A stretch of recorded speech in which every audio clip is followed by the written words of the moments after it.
So you're familiar with the classic product life cycle, yeah? Yeah. Almost everything goes through that, even World of Warcraft. Some of them are short, some of them are long. So we've got these little curves, these product life cycles, these PLCs, we've got them plotted out. So at the moment, say on PC in Russia, they're in the sort of early maturity phase. So it might have 3 years left before it starts to, tail off noticeably.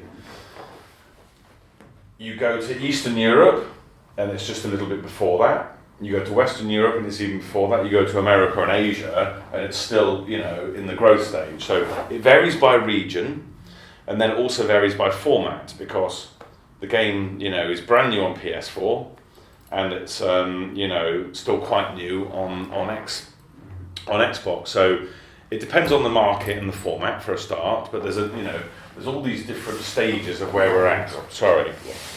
And then, of course, there is speculation about, would we ever go into modern tanks?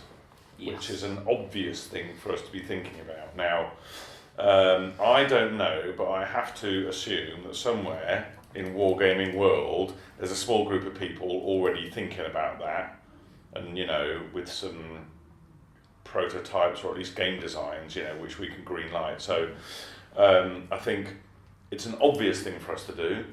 People are already doing it for us, and we think we can do it better.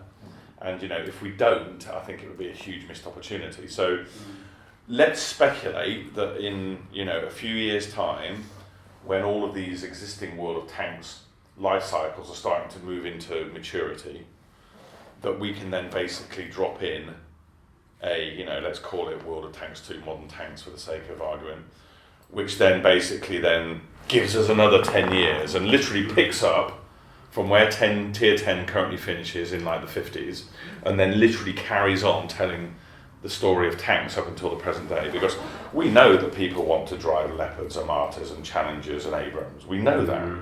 And I don't think there's anybody else on the planet that can deliver that experience better than we can. So I think we owe it to ourselves, we owe it to our players. Just tell me when, Victor, then I can, then we can start sharing with people. So it's going to happen, I just don't know when.